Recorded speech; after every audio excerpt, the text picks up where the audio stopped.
Hey everybody, it's GobletX, and welcome to my very first premiere draft of the Wilds of Eldraine Alchemy set. This is much like a premiere draft of Wilds of Eldraine, except one card out of every pack has been replaced by one of the brand new digital-only alchemy cards for the set. These draft queues will be up for a week ending on October 16th, and I'll be making several videos of the format throughout that time, as I do enjoy how these spice things up a bit with a few new cards. So without further ado, let's get into the draft. Alright, and here we are for pack 1 of the draft, and these are going to be my first reactions to the vast majority of these alchemy cards, because I don't really pay attention to alchemy spoiler season, so we will be reading pretty much every alchemy card we see, but generally I do have a great idea of all the cards in the main set by now. So High Fae Prankster is the alchemy card. 4 mana for a 1/4 flying death touch. When it enters the battlefield, you can have it become a 4/1 flying death touch instead forever, which is a very, very high power flyer to get a lot of damage in, or you can exchange a different creature's base power with another creature's base power, which is really fun, really weird. You get to swap power and toughnesses around. Well, I guess not toughnesses, but swapping a bunch of creatures' power on the board does seem pretty fun, so I think I'll start with the blue-black fairies card there if we can end up in that strategy. But we do see Imodaine's Recruiter, the kind of mythic uncommon for the format, out of pack 2, so I'm probably going to take that here, but I do want to read the alchemy card again. This is a Paths of Twin Veil. 2 mana for an instant, choose one or both. Return a creature you control to its owner's hand. That card perpetually costs 1 less to cast, so save your own creature from removal or be able to recast it for its enter the battlefield effect. And return a creature you don't control, and that card costs 1 more to cast. Very interesting. For only 2 mana, that's a really, really nice bounce spell. It's like a run away together, but better, where you bounce a creature that each player controls back to the hand, but you tax theirs and you make yours cheaper, so that could be pretty good in the format. There are plenty of great enter the battlefield effects, but I think we still have to take Imodaine's Recruiter. This card is absurd. It's very easy to get a super wide board state, even without its Train Troops Adventure, to where you can get so much extra damage off this card, and if you're in red and white, then being able to use the Train Troops makes it like really, really busted. It's like a Grave Titan level of stats where you're getting 3 2/2s off the one card, buffing all of them and getting haste in. Imodaine's Recruiter is ridiculous. And there are no alchemy cards out of this pack to read over, so we're just going to go with the 3 Blind Mice. Very solid rare, gives you a wide board state all by itself, then buffs your whole board for a nice big vigilance attack. So again, by itself, very solid card for the mana cost. But if you have cards that synergize with it, like anything that makes a 2/2 Knight token, like the Imodaine's Recruiter can, then sometimes you can copy 2/2 Knights instead of 1/1 Mice and get an even better deal off of this card, which is pretty absurd. So we're going to grab the 3 Blind Mice there. And for pack 1, pick 4, again, no alchemy cards here, so we'll be scooping up a Witchstalker Frenzy for a super efficient removal spell that is on color to what we're doing here. Looks like we're most likely heading into red and white because Imodaine's Recruiter is just such a powerful card. It is really going to push us in that direction. Even if we have this really cool rare that puts us in a completely different strategy, the Recruiter is just so consistently powerful that we would rather try to pursue that as our direction rather than the High Fae Prankster. So let's grab the Witchstalker Frenzy now. And for pack 1, pick 5, we do see an alchemy card, Grow Old Together. 1 a green and a blue to seek 2 creatures from among the top 10 cards of your library, then shuffle, and creatures in your hand perpetually get +1/+1. That's pretty good, but you have to be dedicated green-blue for it, which is obviously a little hard for us, starting off in red-white, and green-blue is like one of the weaker color pairs, although green can do a lot of splashing to get this in there. Very interesting. Instant speed, draw 2 creatures. Not bad.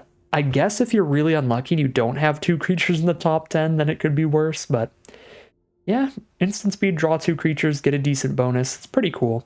But I'm just going to go with Stockpiling Celebrant here because we're very far away from the green-blue deck, and Stockpiling Celebrant has a lot of excellent synergies, and one of the cards that it synergizes so well with is a card that 3 Blind Mice synergizes super well with as well.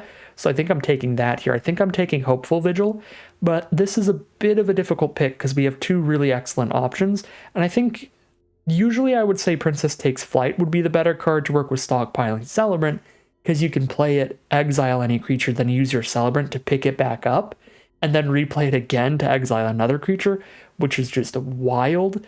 If you can get the stockpiling Celebrant Princess Takes Flight combo, that's insane.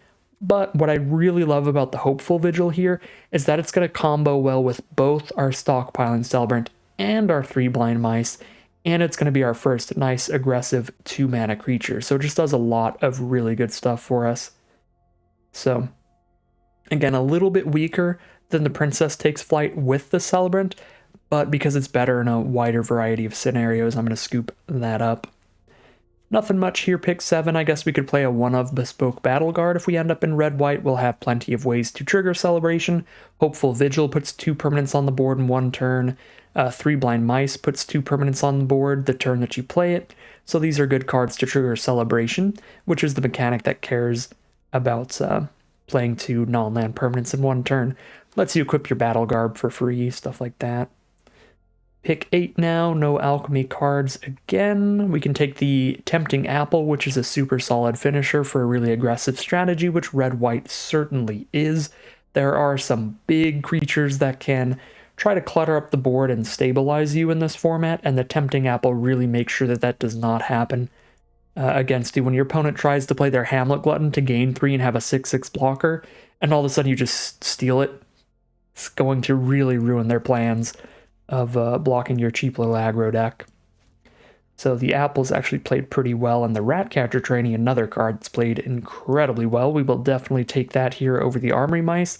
The Mice, bigger up front, but that versatility of the Pest Problem Adventure is worth a lot. It can trigger Celebration at instant speed, it can give you a wide board state to get around large blockers, just gives you a lot of extra value that the Mice can't give us. Pretty late Monstrosity, and I really don't think I'm going to try to play 2 Bespoke Battle Garbs, so I'm going to put a Monstrosity in the sideboard here. We could try to be an Intangible Virtue deck, but you need so many tokens, I think it's almost never correct to try to run Intangible Virtue. But I guess this is about as close as I've ever been.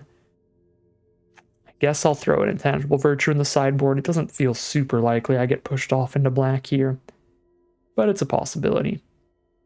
And if I want to be flexible to splashing stuff in, I can take Scarecrow Guide over the Armory Mice. Not a massive hit in power level there, honestly, even if I am just red-white, so I'll take the Scarecrow Guide here. Be a little safer on that pick. And let's see what we open up in pack number 2. Outfitted Jouster is the alchemy card. 4 mana for a 2/2. When it enters the battlefield, conjure a card named Steelclaw Lance and a card named Brawler's Plate onto the battlefield and attach both to the Jouster. So it's a 4/4, it's a 6/6 trample when you play it. If damage would be dealt to it while it's equipped, prevent that damage. When damage is prevented this way, sacrificing equipment instead. Oh. So it's like a 4 mana 6/6 trample, but whenever you hit it, it loses 2 power toughness. But it doesn't die. That's interesting. Probably supposed to just take Twisted Fealty here and stick to a streamlined 2-color aggro deck. But Jouster is big, and that does seem kind of fun. We could try to Scarecrow Guide it in here. Probably shouldn't. Honestly, if you're just trying to win, I think Twisted Fealty is an excellent pick, but I do want to play with some of the new hotness. Let's try out an Outfitted Jouster splash in this deck, maybe. Now there's a Dunbarrow Revivalist, or Dunbarrow Revivalist. 2 mana 3/1 with Bargain. When it enters the battlefield, you get a 1-time boon. With when 1 or more creatures enter the battlefield under your control, create a Wicked Roll attached to one of them. Then if it was Bargain, return a creature. Oh my god, that's insane. So a 2 mana 3/1, and then the next creature you play comes with a Wicked Roll. That's the floor. That's the worst this card is. The worse this card is, it's like a better Monstrosity. And then if you bargain with this as well, it's like a 2 mana Gravedigger? That's nuts.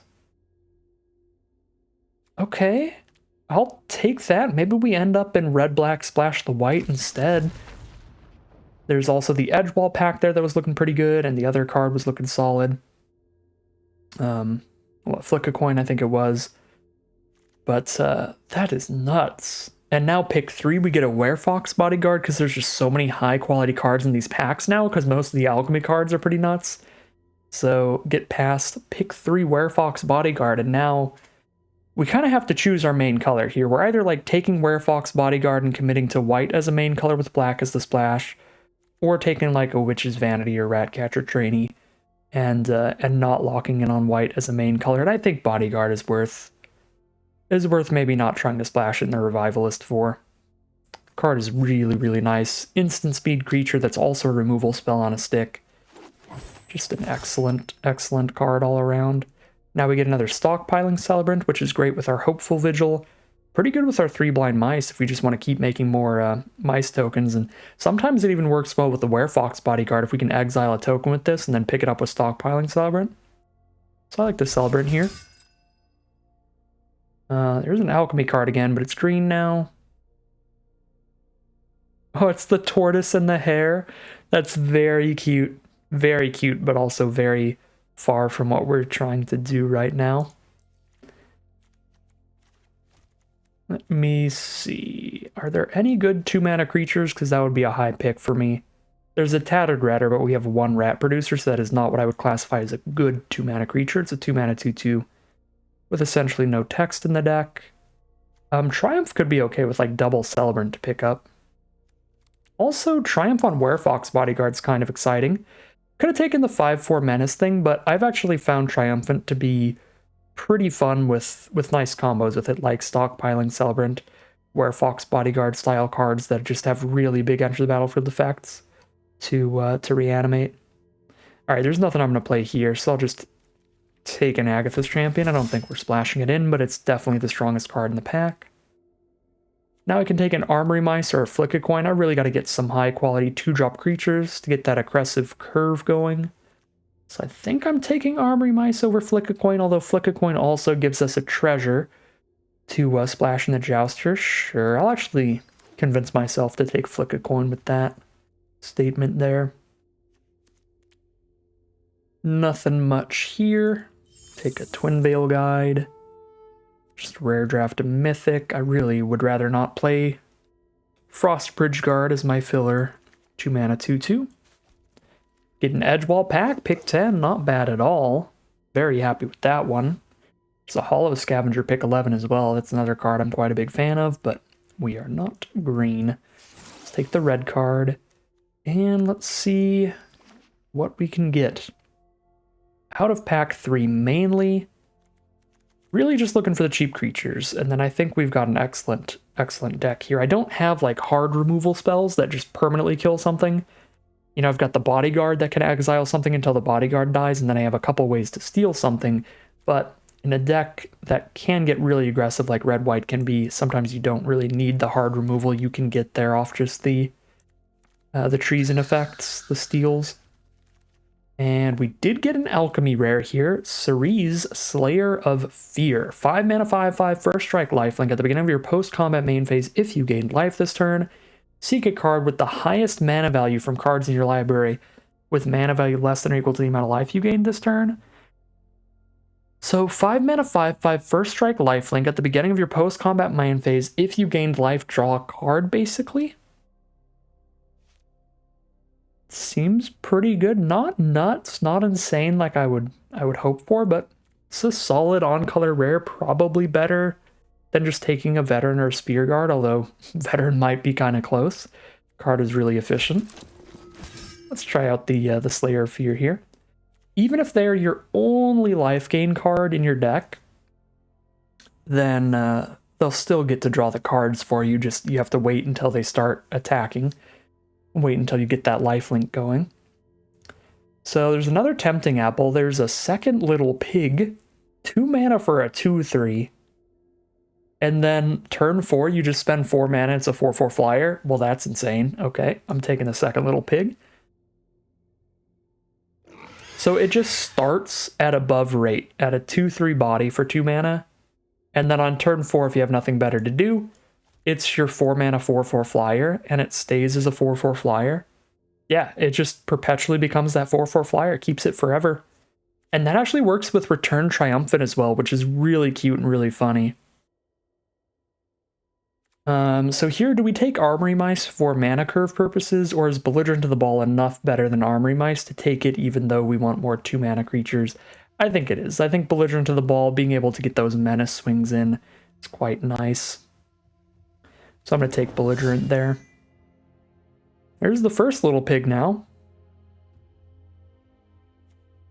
I mean, I have said I have to fill out my deck with some amount of filler 2-drops, so might as well take the Alchemy filler 2-drops, the new stuff. This one does not look as good as the second little pig to me, but it is definitely main deckable artifact and enchantment removal. Just a 2-mana 2/2 that can also exile one of those whenever you need to. Does not look bad. Now I'll take another Edgewall pack. I'm splashing a little bit, but not enough to try to get a full-on Gingerbread Hunter in here, I think. Although that is definitely the best card in the pack. That card is nuts. But we'll just take another Edgewall pack. I think that's perfectly reasonable. And now there's no good on-color cards, but the Clothier has been fine. I don't really want to try to play double 9 Crescendo unless I'm in a deck with a million ways to produce tons of bodies. And I have a couple, but not enough to really want double Crescendo. So I'll grab the Clothier. I will slam dunk, windmill slam the Hopeful Vigil. If we were at a paper draft, I would literally just pick that up and just slam it on the table upside down. Not really, but I'd want to. And now I guess I'll take a Frostbridge Guard. Definitely take an Embereth Veteran. And now we've got that aggressive curve. Only thing we really don't have is removal. I've got one Witchstalker Frenzy and one Werefox Bodyguard for clearing out bigger things. And then it's just like stealing stuff mainly.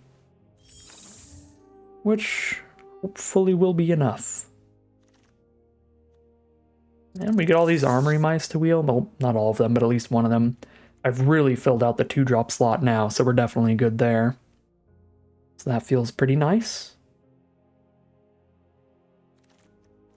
I don't know if I even need to splash the Jouster anymore.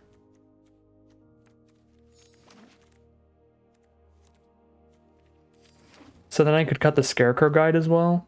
And then I wouldn't need to play Flick a Coin either, but I think that card's still good enough to run.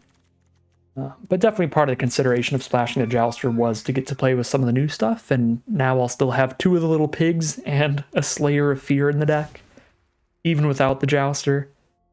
And the more aggressive you are, the more hindered you will be if you're hitting the wrong colors, because you really need to curve out well when you're trying to be aggressive. Cannot afford to really lose that tempo, lose that momentum. So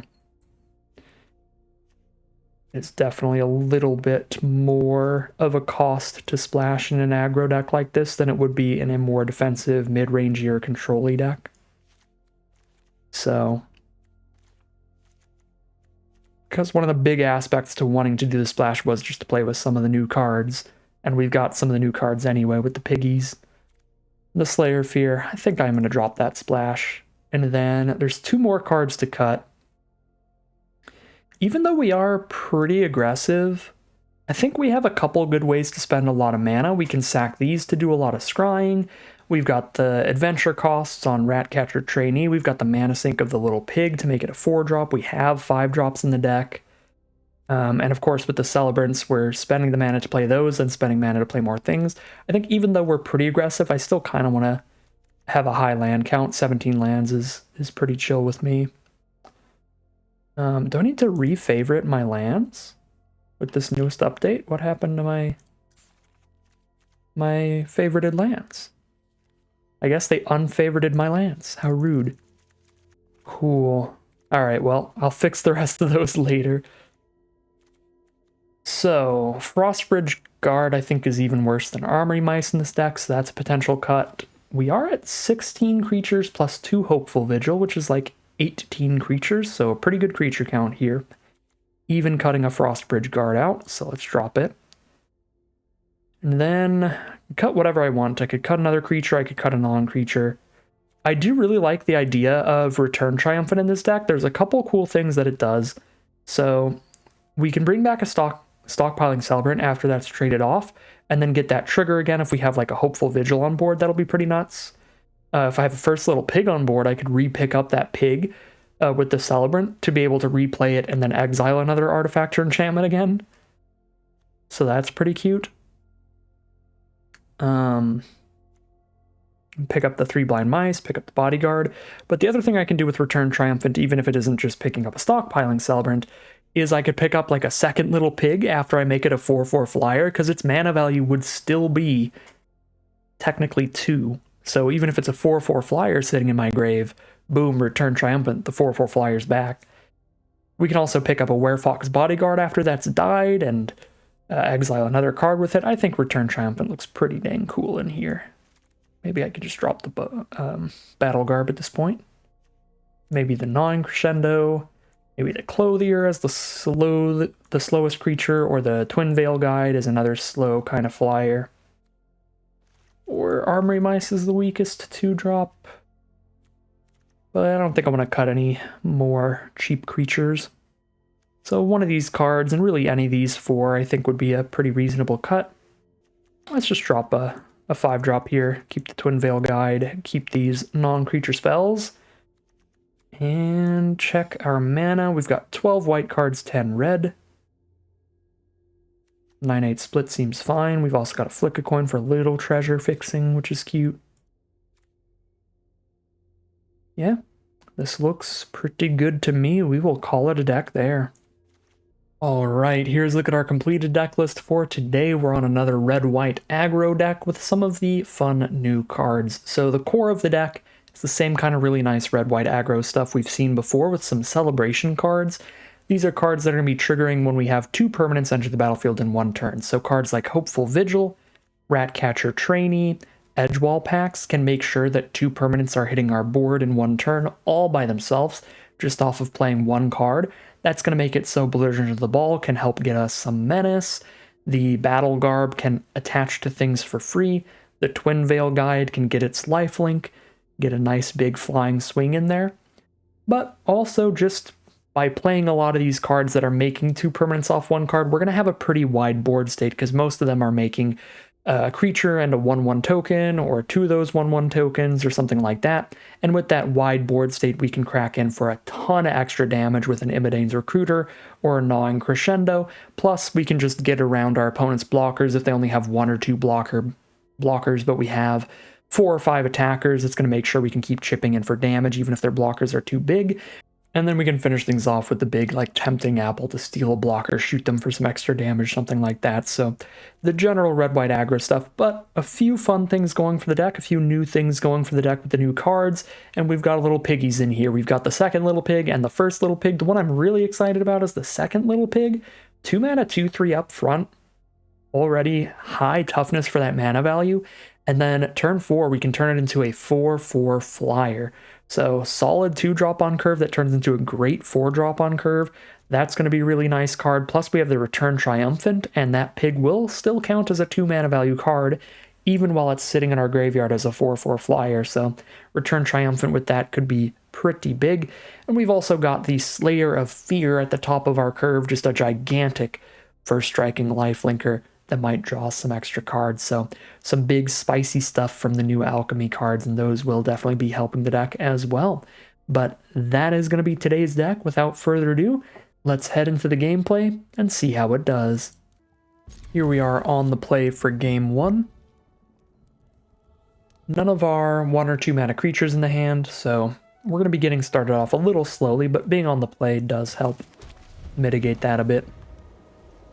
And we have really high power level cards in this hand. Probably just going for the Belligerent into the Edgewall pack.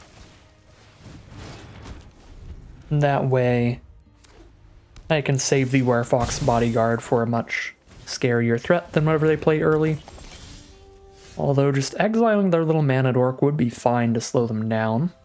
I think I'm still just going with the Belligerent here. Play the Belligerent. Next turn we play an Edgewall pack. We trigger Celebration. That means the Belligerent gets to attack in with Menace as a 4/3, and it gets equipped with the Battle Guard.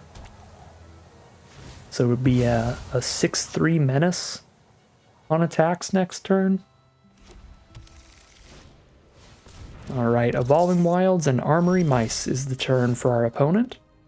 And drawing a Return Triumphant means I think that attack's gonna be fine here. We get to kill 2 of their creatures. We will lose the Belligerent to the ball, but we'll kill 2 of their creatures, and then we'll just return the Belligerent to the board triumphantly.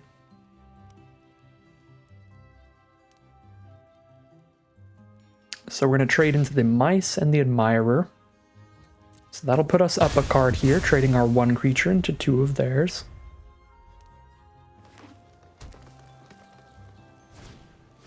And Return Triumphant is another card that will instantly trigger Celebration, because it's going to put a Belligerent and a Young Hero roll onto our board. So triggering that Celebration means that the Belligerent will trigger when we go to combat, as will the Battle Garb. So we get to move to combat, get to put the Battle Garb on the rats, can give the Rat Menace as well so they can't block at all. Sure. I mean, I wouldn't hate trading my rat into the Root Rider Fawn on board, but I think they would only make that block if they had like a combat trick to win the fight or something, so we'll just make sure that can't happen. What is this? Porcine Portent. Lend a Ham. 3 mana instant, exile a creature, gain a life for each board you control. Well, that's insane. Then they get to cast this. When it enters the battlefield, conjure a card of your choice from the 3 Pigs spellbook onto the battlefield. Oh my god. So it's literally just a 3 mana instant, exile a creature, and then a 4 mana 3/3 Pig with some other ability. That's a really good 2 for 1. This is weird, but I think it's worth countering that thing. And then it's like, whenever my bodyguard dies, I'll just get my card back. Like, more often than not, I'm using the bodyguard aggressively, but it does work defensively as well to counter adventure spells like that, and that's just going to win us the game. They just don't have enough cards in hand to compete with our current board state, and they just scoop it all up. We're going to start things off 1-0 now, heading into game 2. Here we are for game 2 on the play. Keep the hand here. Always a little sad to just drop the trainee down turn 2, but it is infinitely better than not casting it. Just holding it. And now I could even pick it up with the Celebrant if I want to. I guess if they play like a 1/3 blocker, it's probably worth it. But otherwise, we'll get our first strike damage in. Yeah, and this hand curves out really well, so I don't think I'm even celebranting at all. I think I'm just playing it as a 3/2. Because next turn I'm going to Twin Veil Guide, then I'm going to Edgewall Pact, then I'm going to Tempting Apple. And we're just going to hope those all stack up into enough stuff. Enough damage. Ooh, now we can Twin Veil Guide into double Edgewall Pact? That's super sweet. See if they trade a combat trick into a Celebrant or just trade a pig into it or something here. If they have a combat trick, it's probably better for them to trade the trick into our first striker. And that definitely looks to be the case.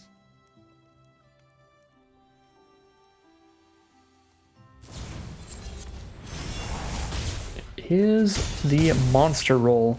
So they could not have traded that trick into the little pig. Would have still been a trade there.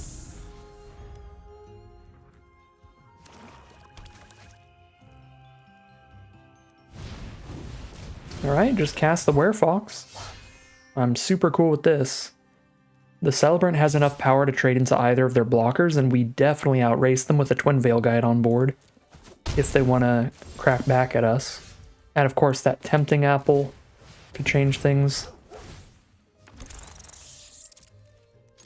Just completely ruin any math they're trying to do for outracing us by just providing an extra like 8 damage out of nowhere on a later turn. Actually, with Tempting Apple in hand, this is kind of like a 6-drop when I play it to steal something and then sack it. So I probably should have played this land. I didn't because I know that they have some black mana, so I don't want to get like Hopeless Nightmared and have to discard a non-land. The Hopeless Nightmare being the 1-mana enchantment that makes you discard a card. But, oh no. I was going to say, but it's probably just more likely that we need to play a land this turn and a land next turn, and use and sack the apple in one turn. So, how does this work? When it enters the battlefield, conjure one of the pigs onto the battlefield? Okay, that's it. It's just an enter the battlefield trigger. Okay. And they get the flying pig. Yep, because they get to choose whichever pig they want out of the 3.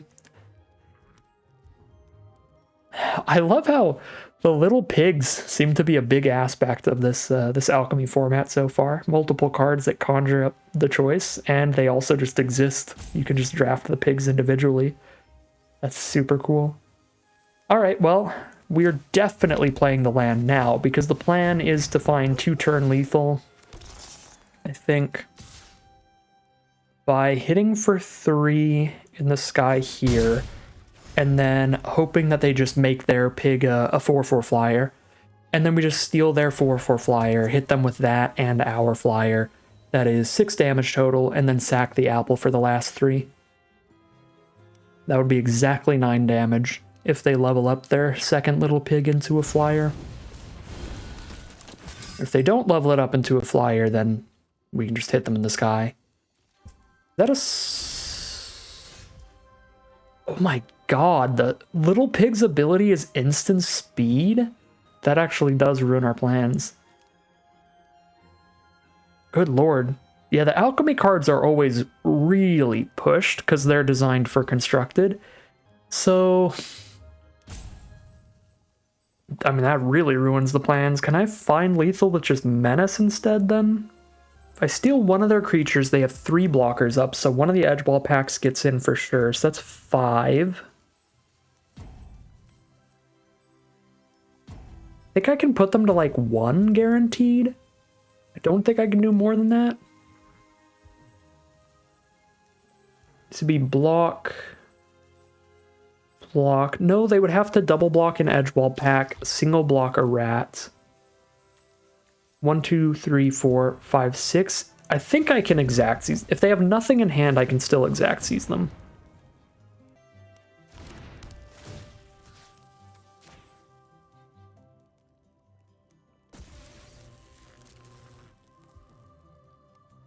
Because they double block 1 pack. I wasn't even counting that I'm also attacking with a pig.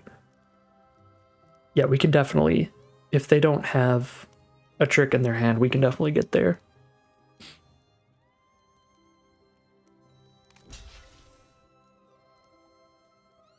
Harriet's Tempting Apple, so good at ruining combat math for defenders that I even forget to account for the extra damage that I'm doing myself. Ruins my own combat math. Yeah, all we need to do is put them to 3 here. That looks very possible. We have to hit them for 6 damage. Currently hitting for 7. Fingers crossed.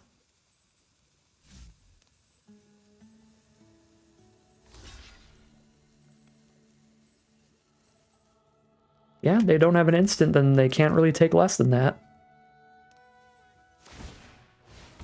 Alright, try to exile the apple, and then we just make them lose the 3.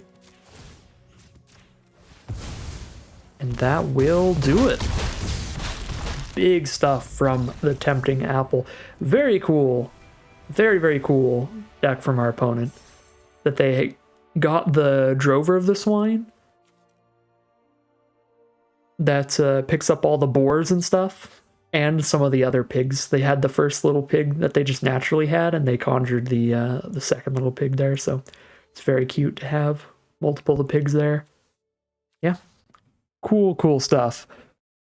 All the pigs just running around in this format. We are 2-0 now, heading into game number 3. All right, here we are for game number 3 on the draw this time. This will be our first game on the draw. I'm going to start with the second little pig because I have the Return Triumphant in my hand.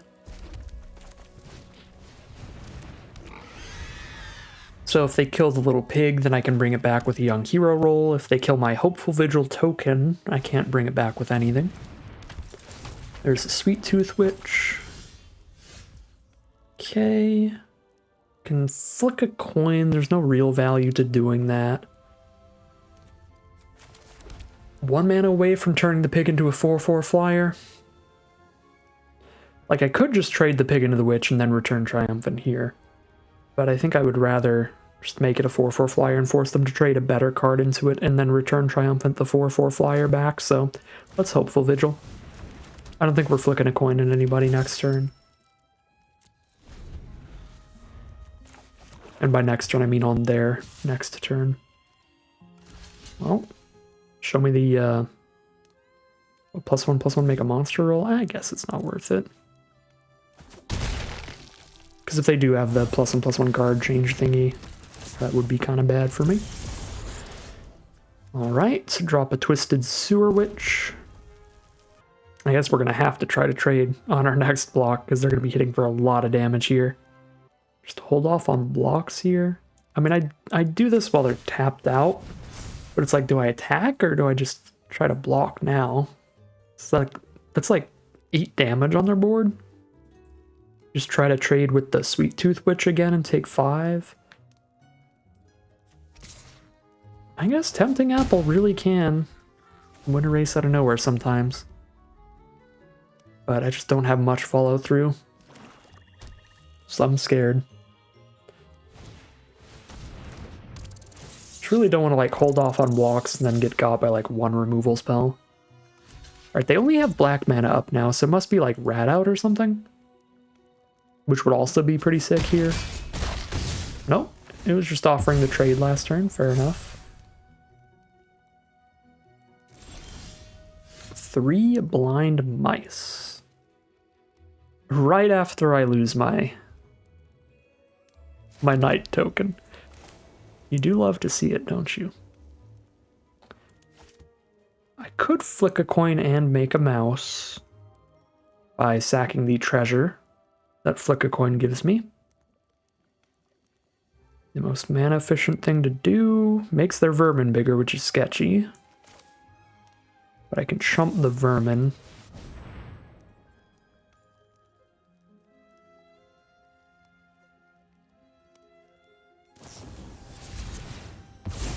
Candy Grapple, which also counters the flick a coin, so I don't get a treasure. It's pretty perfect. And super gross. So now we just pick up the little pig. And they have more removal.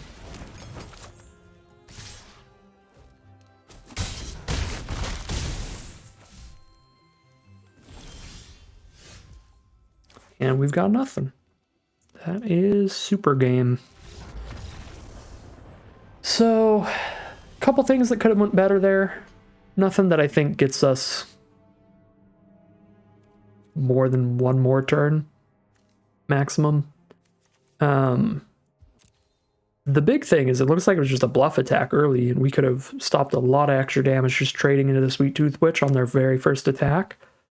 Because we saw no trick to go with that Sweet Tooth Witch, so should have just put the Vigilant card on the Sweet Tooth Witch there. I think I was just thinking back to last game, how they had, our last opponent had a way to put a roll onto one of their creatures that didn't even cost them a card. Like, if it's any trick that cost them an actual card, like a Rat Out or something, I think it actually would have been fine to trade our 2/2 Vigilant Knight off into a Rat Out or something. And stop the witch damage for a turn, but it looked like it was 0 tricks whatsoever, so if we just stopped witch earlier, we would have taken significantly less damage here. Well, at least 3 less damage, and then they'd have a smaller board state to be attacking with on future turns. And then, yeah, we would have traded the witch off before the vermin got any counters, and then we could have tried to flick a coin on the vermin, which still wouldn't have worked. We wouldn't have been able to kill the vermin because they had that candy grapple. They could have sacked a rat at instant speed, or candy grappled one of their own rats at instant speed so that the vermin goes up to 2 toughness. So I don't think we were going to be clearing out the vermin with the flick a coin, seeing that they had the grapple to go with it, but we could have had the flick a coin resolve and then also had a 1/1 trumper here at least, and I don't know. Not looking like it's pivoting into a win. When I'm looking back on it and thinking, I'm like, these are all the things that went kind of wrong that definitely could have swapped. And I'm thinking about, like, what if they went perfectly? I'm like, then we're still just really behind. Definitely things to do better in the future, but I don't think that game's changing. Here we are for game 4 on the play again, which means we win again at this rate. We won every game on the play, lost every game on the draw. I don't think our games really had much to do with that, but certainly could. Veteran for Rotisserie Elemental is honestly not terrible, because the Elemental is going to draw them a few cards if we let it stick around here. Let's get the first little pig down. That way I get to curve out with Trainee turn 3, and then into these 4-drops potentially. Plus, the Ratcatcher Trainee's ability is instant speed, so I get to hold up the Naturalize effect on the first little pig. I can just exile the treasure token. I want to be annoying. I don't think I'm doing that, though.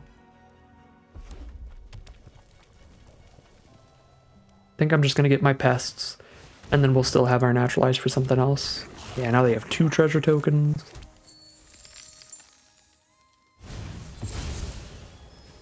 Parry Dash, create a 1/1 rabbit with haste.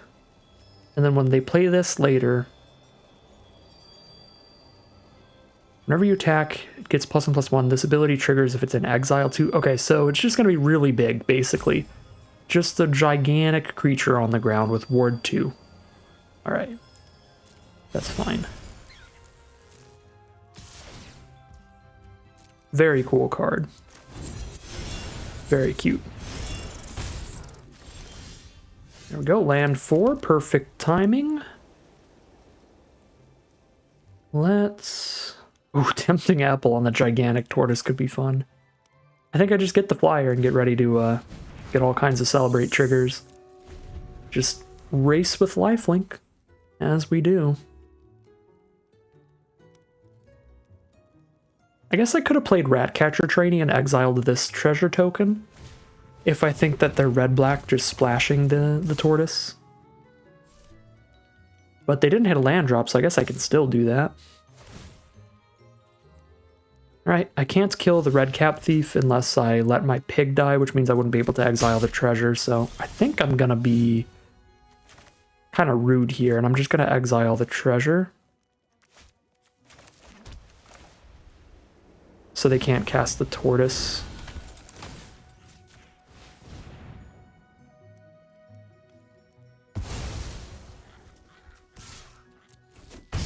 Lazy sequencing all day. Obviously I could have attacked before I did anything else and then exiled the thing and then played the Ratcatcher Trainee. Just give our opponent as little information as possible, but they had 1 mana up and it was off a treasure, so I don't think they were doing any responses to any of that.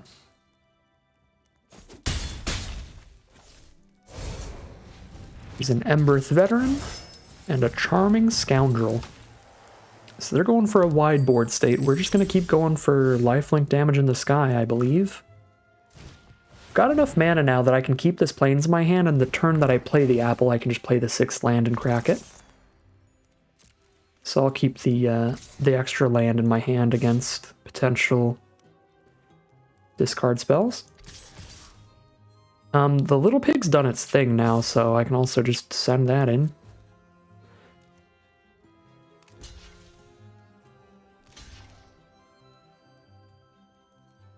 Looks pretty cool to me.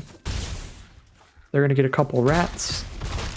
Oh, we kill the bigger parts. Get our lifelink going here, so we're at a pretty large life total advantage. 18 life to 10.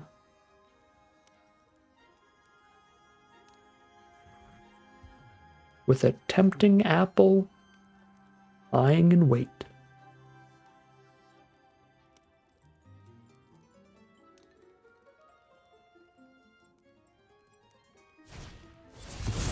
Back for seconds, that's a big one. Get the Charming Scoundrel back, get the Emberth Veteran back to hand. They're gonna go for the Wicked roll this time around. Put it on Totentans.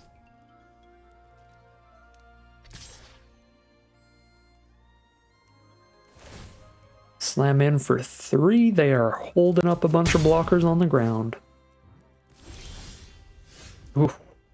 9 crescendos the draw. Well, that makes this simple. As long as I don't take 15 on the crackback, and the only way they'd be able to do that is if they lost like 0 creatures and then had their own crescendo. But this makes sure that they lose some creatures. Yep. They also die with this as their block. And that will be the third victory. We are 3-1.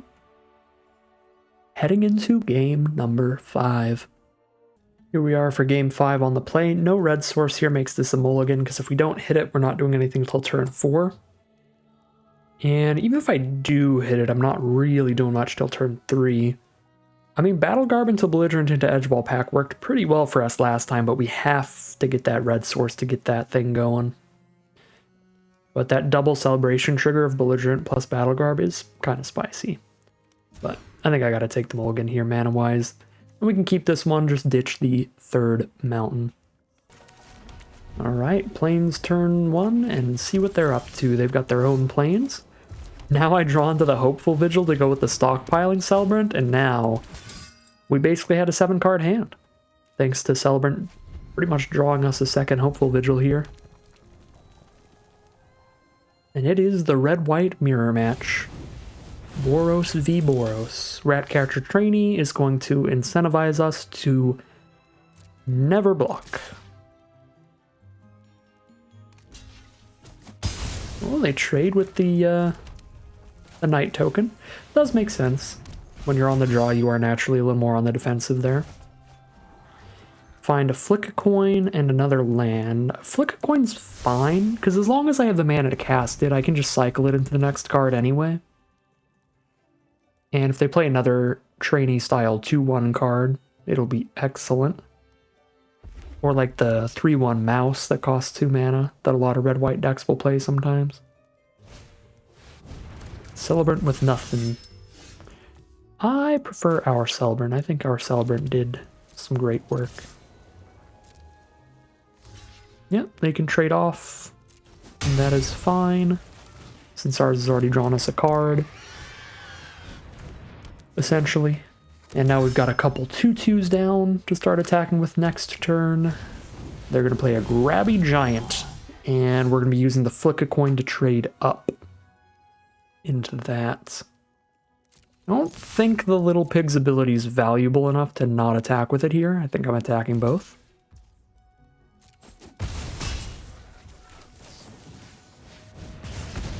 Getting my damage in. Drawing into an Armory Mice. Plop that down and we might get Flick a Coin. We'll see.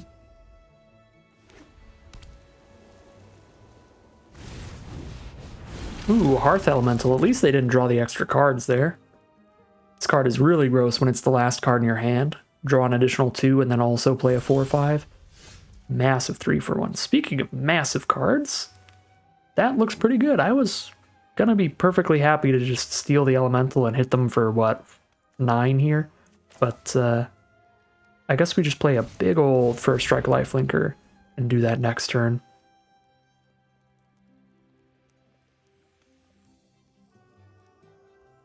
And we hope they don't have their own treason effects, because stealing and borrowing our gigantic First Striking Lifelink card draw engine, that would not be ideal for us.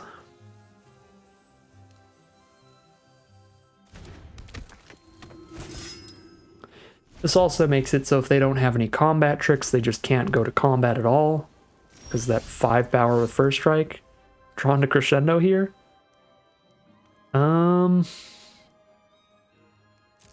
I mean, Crescendo means I think we attack with these. It makes it kind of obvious we have something that does an extra 2 damage. Uh-oh. We getting combat tricked? The reverse combat trick opportunities here are massive off Gnawing Crescendo because of our First Strike. See if it works out, or if they have the double combat trick that they would need here.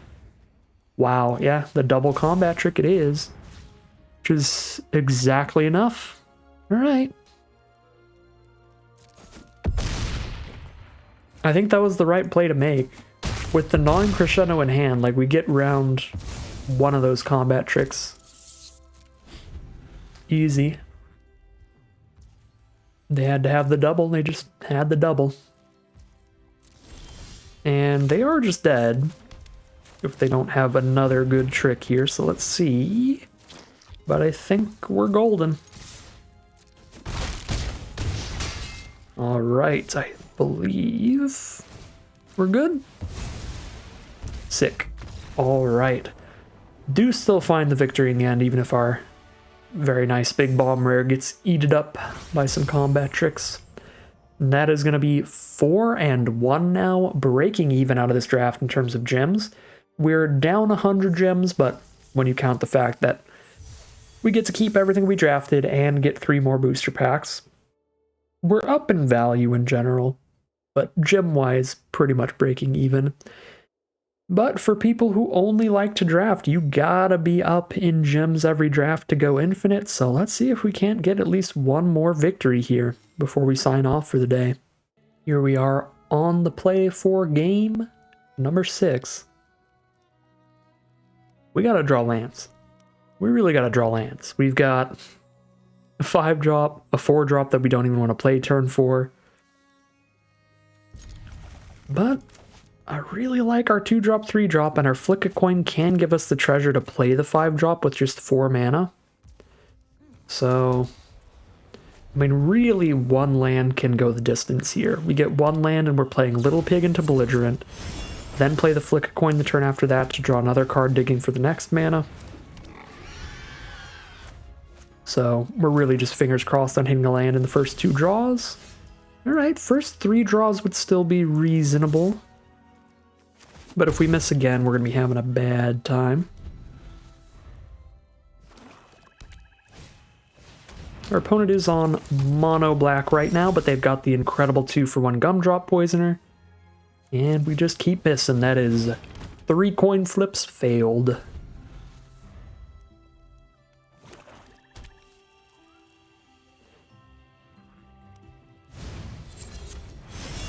Wicked Roll and the Sweet Tooth Witch. Oh, they might just be mono black, in which case their mana is working fine.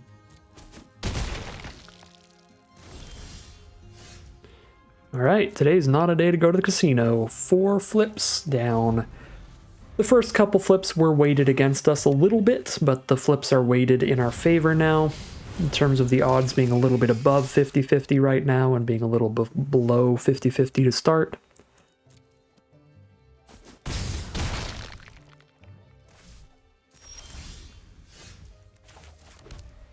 Okay, we're definitely still in the game because Werefox Bodyguard was a powerful draw. It's going to be really tough, but we could still be in the game a little here. Could just play a 3-power stockpiling Celebrant, but that's 8 power of Menace here. I think I have the Bodyguard. Yeah, we're going to have the Bodyguard.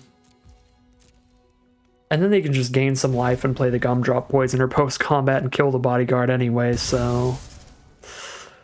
Alright, maybe not. Maybe not still in it, but I'm obviously still going to play it out. Oh, they're just going to go for the pre-combat kill the Little Pig? That is fair too.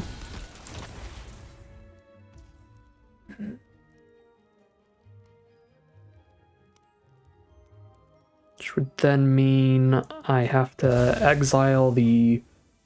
I don't know. I was going to say I could exile the Sweet Tooth Witch and go to 1. Because then the Sugar Maw won't be able to untap because they won't have any tokens on board.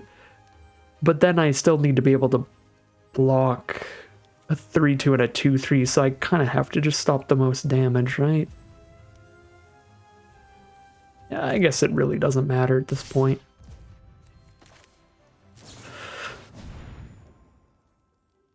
But the best bet is to stop the most damage here. Have at least a little bit of breathing room instead of being at literally 1.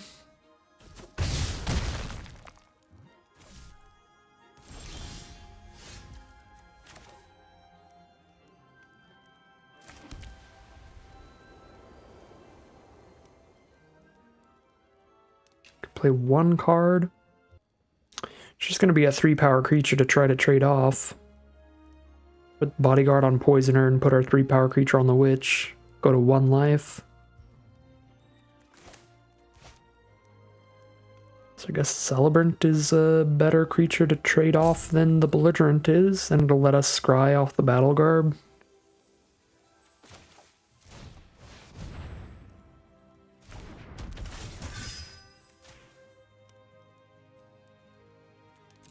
Look for the land for our lifelinker. Those are not the land.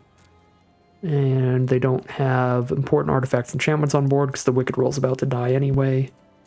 If I survive. If they just have a Candy Grapple or something, we're dead. But obviously, whatever we're scrying into should be under the assumption that we live until we draw that card. Because if I'm just going to die right now, it doesn't matter either way.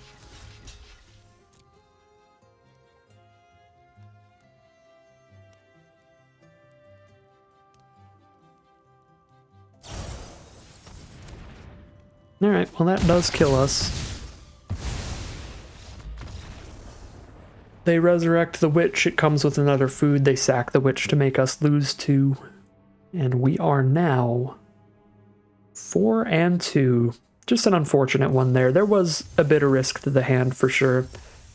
But we just lost a lot of coin flips on those land draws, not finding land 3 in the first 3 draws. It's pretty bad. Even had we done so, our opponent's hand was pretty great, so would have been a hard-fought battle. Either way. Alright, and here we are now for game number Game number 7 here. I'm going to keep this even without the red source because these 2 cards are so powerful.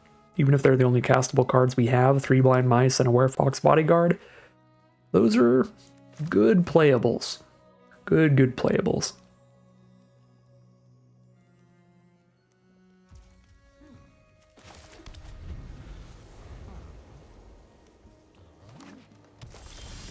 And we immediately hit that red source. Let's go. Now we get to play Emberth Veteran turn 2.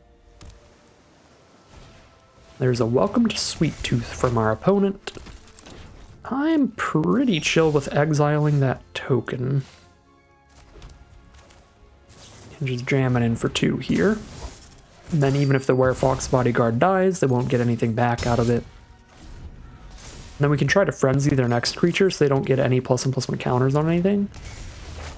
I don't really want to frenzy a 1/1 token, but would stop the +1/+1 counters here. And it'd be a lot of counters.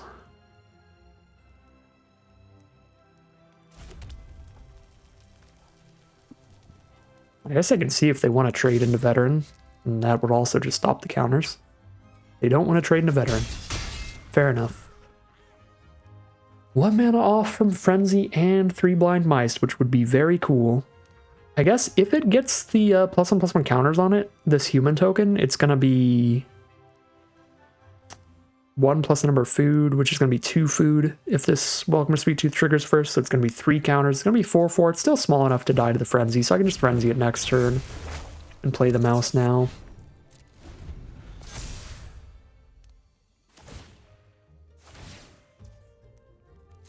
Yeah, we can kill a 4/4 with a Witchstalker Frenzy.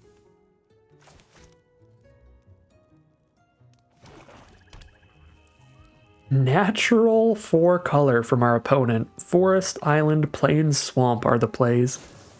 They are living the mana-based dream here. Now, Paths of Twin Veil to kill our token. To blank our 3 Blind Mice. Okay. Get unsummoned when we play the 1 card that really needs a token to stay around. Pretty brutal. The 3 Blind Mice is still going to be a buff later, but it's not going to be duplicating any tokens unless I want to put a Young Hero roll in the Bodyguard and then double a Young Hero roll, but that's not worth it. There is the Slayer of Fear. That is a big dork. Big dork. I don't get to attack in this turn if I do that.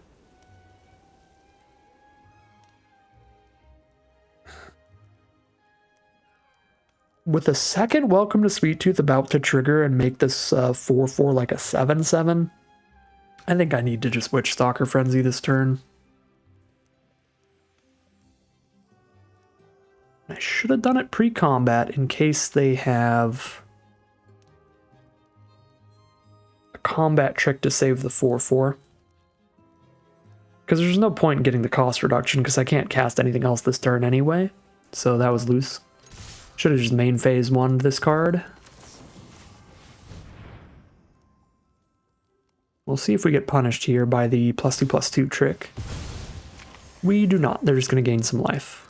So that was pretty lucky, because that would have went really, really badly for me.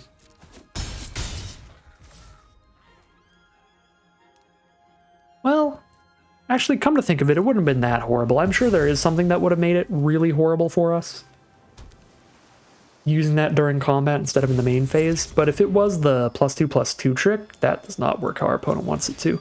If it was the +2/+2 trick, then we could still attack in, and then they could 1-for-1 trade something into the human, but then they wouldn't have anything on the board to get the counters onto. Alright, wow. The perfect draws are just here. I can Celebrant up the Veteran and replay it. It's pretty cool. I think I'm just going to play this gigantic thing while they're tapped out, because they actually seem pretty heavy on blue. We've seen 3 blue spells now. They might have just drawn all their splash colors and they're just like green-blue, because that's all we've seen, yeah. They've got the double blue on board, so just get this down while they're tapped out of a counterspell. It's tempting also to pick up the Veteran with Celebrant while they're tapped out of drawing the extra card, but this card is incredible if it sticks on the board. So I'm just going to try to get it to stick on the board.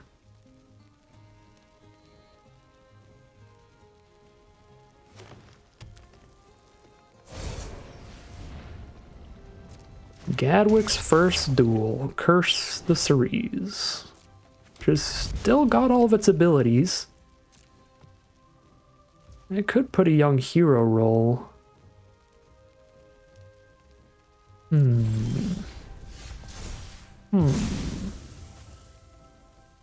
It can young hero roll on Ceres instead and then use the Celebrant on Hopeful Vigil.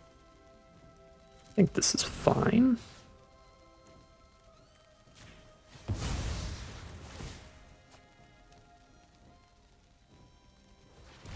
Because then it attacks in as a 3-power first striker here. Which means I gain the 3 life. They can't block without a combat trick.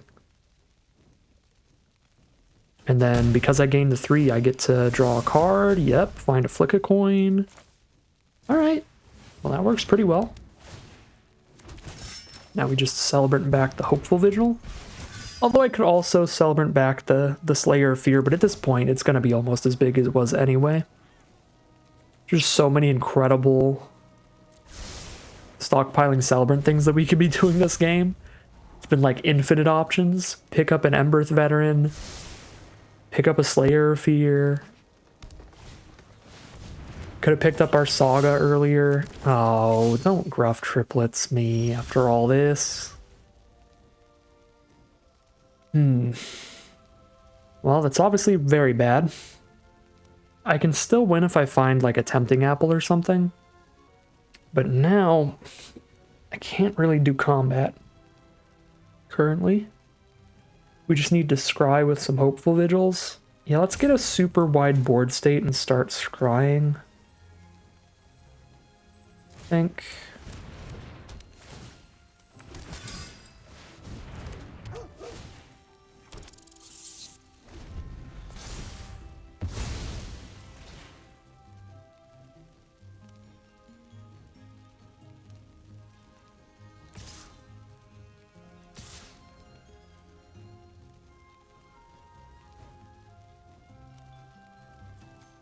Okay. Show me the combat trigger. I do not hate this at all. Actually, even block even better.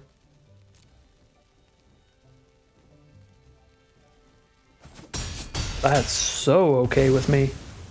Well, they might have Graveyard Recursion for the main triplets, and then we're super dead.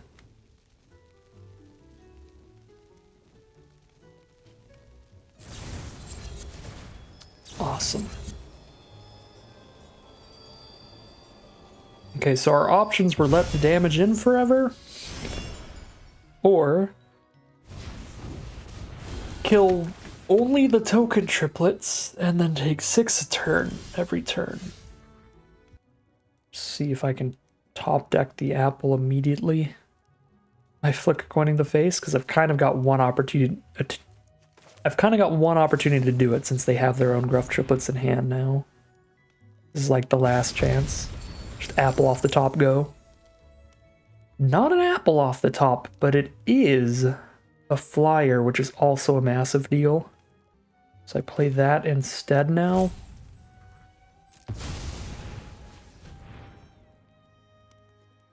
And I can trigger Celebration next turn, which means I'll draw another card off of the Slayer of Fear. Although, if they don't play their Gruff triplets, they can just hold up the mana to blow up my Twin Veil Guide when it attacks.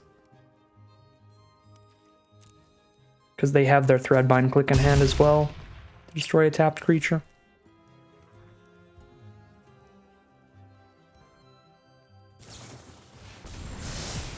Alright, so they're just holding up the mana for the removal.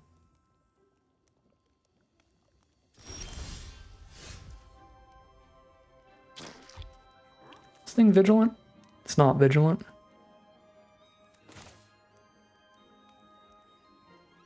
I mean, holding up the mana to destroy a tapped creature means they take like 1,000,000 damage here.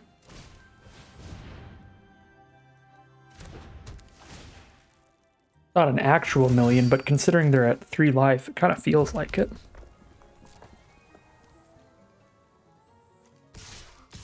Right, because they just kill the Slayer of Fear then. Kill a tapped creature on Slayer of Fear, take 3 there, take 3 there. Kill a 2/2, kill a 1/1. Or double block the 3/3 if I don't attack with these two, they double block that and just take 3. If I send in the Knight and the Rat, they're not going to hit them for extra damage, but they're going to get the blocks to be 3/3 on 2/2, 2/2 on 1/1, and they're going to... We'll put them down to 3 life if I send in all the tokens. Which, outside of us drawing like Gnawing Crescendo, I think would be worth it.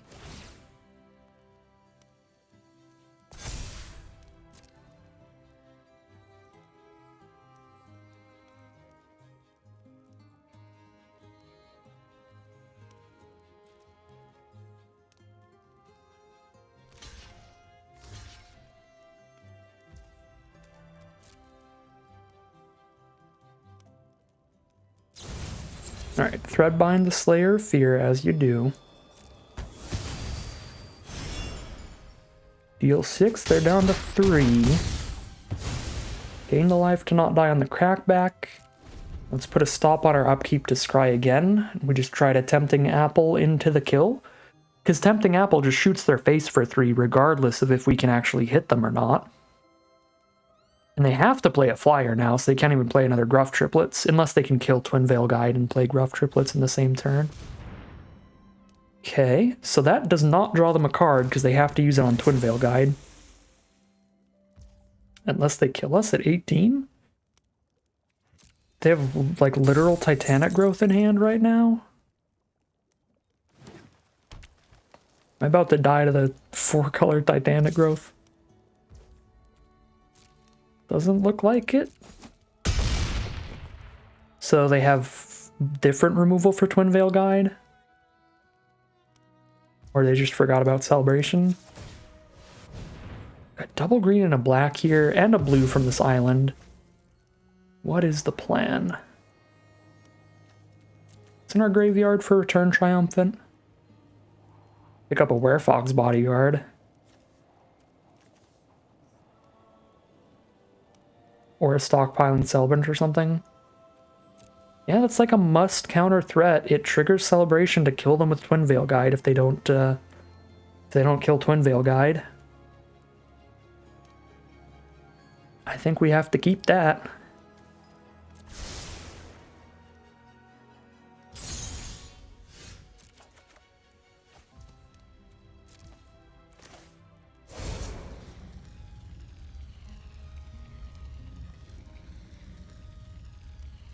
Celebrant's really good too. But I think Bodyguard's the best. Because it'll like kill their 9/9 even if they kill the Bodyguard.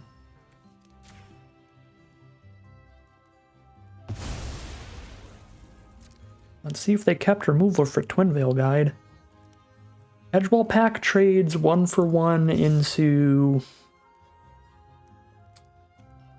the Island or the Acolyte. I guess they block with 3/4 and Acolyte, and that doesn't play super well. Yeah, because they can just block with Gray and the Acolyte on that, I'm not going to attack with Edgewall Pack. Okay, another removal spell. -3/-3 to Twin Veil Guide. Yep.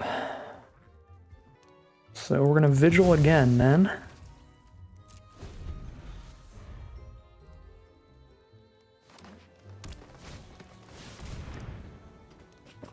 Another triplets it is. Which perpetually got +1/+1 because of the other thingy. Which is not good. So now we're 100% just on Apple. Because the flying lethal didn't pan out. And I basically have one turn to draw it. It's gotta be in my top 3.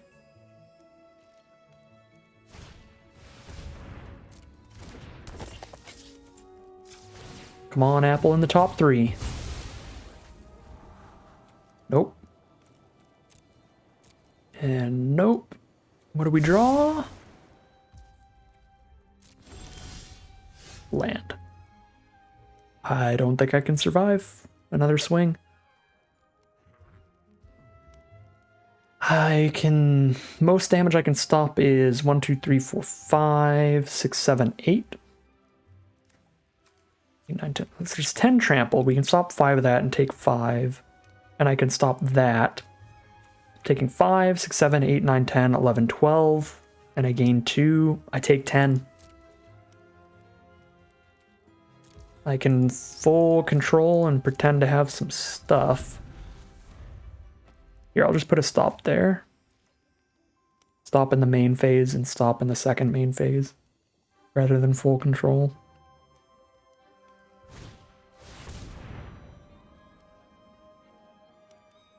Although I guess the Bodyguard's already stopping for me. If they give us another turn, we could kill them, but if they attack with everybody, we're dead.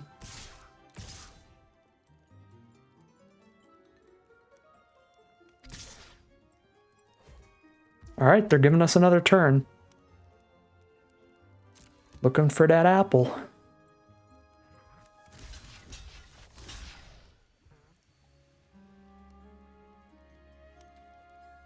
That apple is still super duper lethal. Because now, instead of shooting them for 3 while they're tapped out, they have enough mana to eat a food, but I can steal the Goose Mother and kill them in the sky.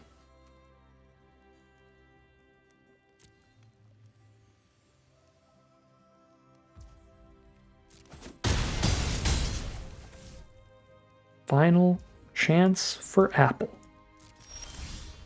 Find a stockpiling celebrant, which can scry, but not actually draw a card.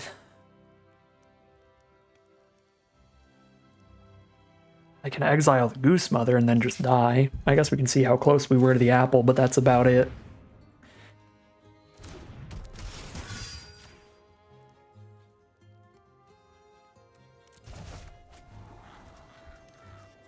That was just nowhere to be seen, sadly. All right. Well, I am sure there was an alternate line somewhere here, but I don't feel horrible about losing that one. Seeing as we did get double Gruff Triplet Goose Mothered. Still had an out to maybe win. But definitely in those early turns, when we were playing around with the 3 blind mice stockpiling celebrant stuff, those were the biggest turns where things could have really maybe changed around. Because there were so many different options of what to do with the stockpiling Celebrant, so that could have significantly changed the course of the game depending on what we did there. Maybe we just pick up the 3 Blind Mice and get more creatures. Maybe we just pick up the Slayer of Fear and try to recast that. So it's a little bigger. And then the Return Triumphant also had a ton of options. There were a lot of like various options that were like really close to as good on board, that just all these little minor decisions could really stack up over the course of the game to where there were certainly alternate paths that would have won this game. I don't know if they were like 100% correct without knowing the full future of hindsight and stuff. But yeah, there were so many different lines that could be taken throughout this game. It's a really interesting one. Really interesting one, and a hard-fought battle that we still really got close to winning, even against mountains of Gruff triplets in the end. Unfortunate. 4 and 3, it's gonna be not a bad place to start the Wilds of Eldraine Alchemy runs, because we're breaking even. If we 4-3 every time, then I get to just keep doing these drafts indefinitely, so pretty fine with that. I enjoyed the deck a lot. We didn't get to play the best card in our deck a single time, which is just, that's magic, baby. So there was that. That could have helped us in literally every single game. But we got to play with, I think, literally everything else. Still got to play with the apple a lot, which was super helpful. Crescendoed some people to death. Vigiled a bit. Battle Garb kind of underperformed. It didn't really do anything. Veteran was solid. Yeah, I think we played literally every card in the deck except the Imidane's Recruiter, the Mythic Uncommon there, so that's a little sad. But still, a pretty solid, pretty fun run all around. But that is going to end today's video. As always, I'd like to thank my patrons and YouTube members for supporting the channel, as well as you for watching the videos. If you're interested in seeing some more videos like this, you can always like, comment, and subscribe to tell the YouTube algorithm to send you some more in your recommended feed. If you'd like to catch me live, you can check out the Twitch channel in the link in the description below, and if you'd like to support the channel directly, you can check out the Patreon link in the description below. But other than that, as always, thank you very much for watching, and I'll see you again soon for some more Magic Arena.